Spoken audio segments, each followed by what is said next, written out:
Bonjour à tous, je suis Inès Amouda, chercheur postdoctoral à l'Institut des molécules et matériaux du Mans, à Le Mans Université. Durant mon cursus et parcours universitaire, j'ai pu vachement voyager. J'ai d'abord commencé par faire mes études à l'IUT du Mans, où j'ai pu faire un stage à Barcelone. Ensuite, revenu finir ma licence et master ici, où à la suite de ça, je suis ici maintenant en postdoc en collaboration avec l'Université de Toulouse, où j'y vais régulièrement pour faire avancer mon sujet de recherche. Mes travaux de recherche sont principalement axés sur les hydrogels pour des applications dans le biomédical. Donc les hydrogels sont principalement constitués de polymères, donc de longues chaînes de molécules dispersées dans l'eau. Basiquement, c'est un réseau de polymères en 3D qui sont connectés par des nœuds.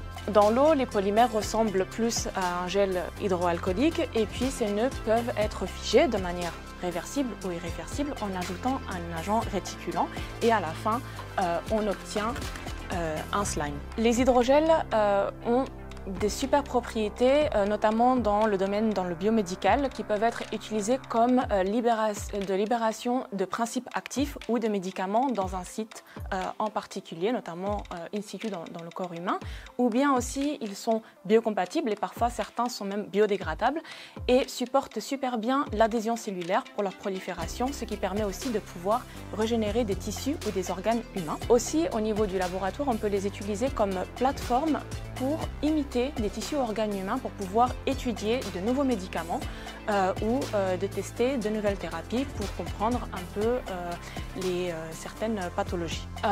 En ce moment, dans le cadre d'un projet en collaboration avec l'Université de Toulouse, je caractérise de nouveaux polymères qui ont la propriété de changer de conformation une fois qu'on leur applique de la lumière. Et cela peut conduire à des hydrogels qui ont des propriétés de changer leurs propriétés mécaniques, c'est-à-dire donc de se durcir ou de se relâcher avec la lumière.